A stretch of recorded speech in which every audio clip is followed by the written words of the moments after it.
Hey friends, full reactions in the link in the description below, so pause, leave a like, really helps with the channel, subscribe, and come back after you watch the reaction for the discussion.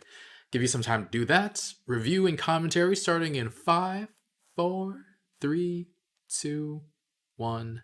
Let's go. Well, Deku seems to have failed pretty hard there, but now at least we know why he was able to do such a convincing "eat this" in season 2. That was so funny back then. And yeah, Deku has practiced that smile so much until he was actually able to contort his face like that. And Sir, also a Mega All Might fan, was not amused at all. And the big thing was that Deku had to make him laugh. Instead, he seems to have made him angry instead, so not a great start. Sir Night Eye is hella weird, though. He looks super imposing, despite valuing humor so highly. It feels like he doesn't live up to his own standards. Like, why ask so much of others in terms of humor while you yourself are so sullen and serious? And actually, yeah, like in so many intros, Deku talks about he's gonna save people with a smile on his face, but we rarely actually ever see him with a smile when he arrives on the scene or is in high pressure situations. Meanwhile, Night Eye seems to have that same philosophy, but is even more extreme in his non smiling. But yeah, he recognizes the value it holds, and it's why he loves All Might so much. But valuing it to the point where he's torturing Bubble Girl with a tickle machine, that's so over the top. Like, what is this man? And I mean, that seems like a terrible work environment to constantly be trying to make your boss laugh. Otherwise, you'll be tickled till you laugh. It's seems like a terrible work environment. Though I guess for Mirio, it wouldn't be, since he's like our resident golden boy. He's definitely got the energy of the symbol of peace. I don't necessarily think he's been all that funny per se, but he'll at least put your heart at ease when you see him. And honestly, the more I see of him, the more I love this guy. He's so fun, and I'd really watch an alternate reality where Mirio was given one for all, because he's just such a bright, joyful guy. And I guess it might be a little boring because he's already very near the top in terms of hero strength, but much more, I guess it is much more interesting to see a guy struggle from the bottom all the way up to the top like Deku is going to. But yeah, I really love Mirio. And yeah, I really want to see him do hero work too and other applications of his quirk. What else? Bakugo and the work studies. He was so happy at the thought of them not happening. Just so petty. But he realizes how important these work studies could be, and I hope most of our students will be able to do them because they're good opportunities to grow. All Might mentions not being able to face Sir Night Eye. Wonder what the backstory is there. He obviously, like, Sir Night Eye still obviously respects him, and vice versa. And All Might supports Deku's decision to go do a work study there. And Night Eye clearly loves All Might so much, so wonder why they're not talking at the moment. And recently, we seem to have been focusing quite a bit more on the villains. We had that first half of an episode where that was almost all about Twice, and then this time we got a much closer look at Overhaul. Magna went after him after he suggested that they should join up under him, so he can use their reputation for his plans. And he kind of shits on Shigaraki for not planning ahead with anything, which I guess is a fair point. But we've seen that Shigaraki has grown a lot recently.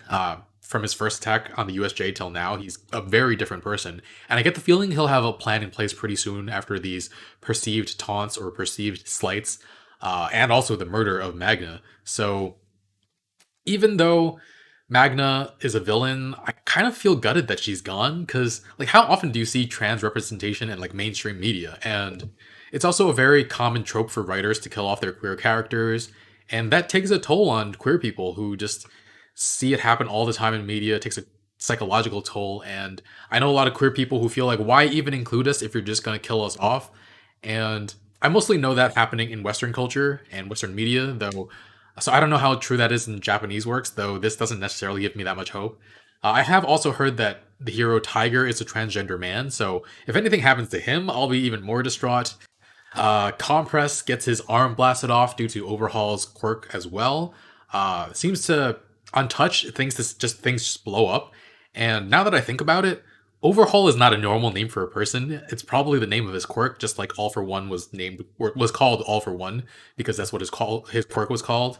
And I think when you think about overhauling something, it means to take apart and like put back together better and stronger. So is his power basically like alchemy from Full Metal Alchemist? Because maybe he can destroy and rebuild things, and maybe that's what happened with those guys who stole that ATM back in the episode with Twice.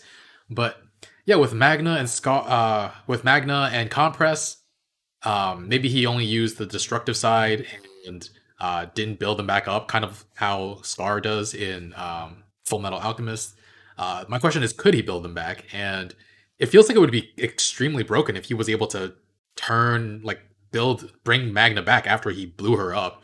And if he could do that, he definitely should have if he wanted to have a partnership with Shigaraki in the future. And I mean, Shigaraki kills one of his men too, who was very willing to give his own life to save Overhaul. And I guess even though the Yakuza has weakened, has scattered, their chain of command and their sense of loyalty are still fully in place. I mean, I think some in the league would give their life for Shigaraki, but that would feel like it was because of their feelings and emotions and their ties to him, and not because it's a chain of command thing like with the Yakuza. I mean, the league has clearly bonded too. Several of them wanted revenge for Magna and for Compress's arm, and yeah, we haven't really seen them be real, regular people with somewhat regular human emotions too. So that'll be interesting to see unfold, especially if we get a larger focus on the villains. And we had Twice claiming that they weren't followed, but it seems likely that someone on Overhaul's side has a tracking quirk, which seems dangerous. And oh, I forgot. I can't believe I didn't mention this until now. The bullet that hit Compress disabled his ability to use his quirk. I'm guessing it's temporary, though honestly, thinking back to Amon in Legend of Korra, Amon was terrifying because and fascinating because he could take away bending permanently. So if this is permanent, if that bullet permanently takes away quirks, Hero Society could be at great risk very quickly. And I mean, Overhaul would just have to take out a couple of the top heroes, and all hell would break loose. But I guess if it was permanent, why wouldn't they have used it sooner? Especially with the Yakuza being on the brink for so long.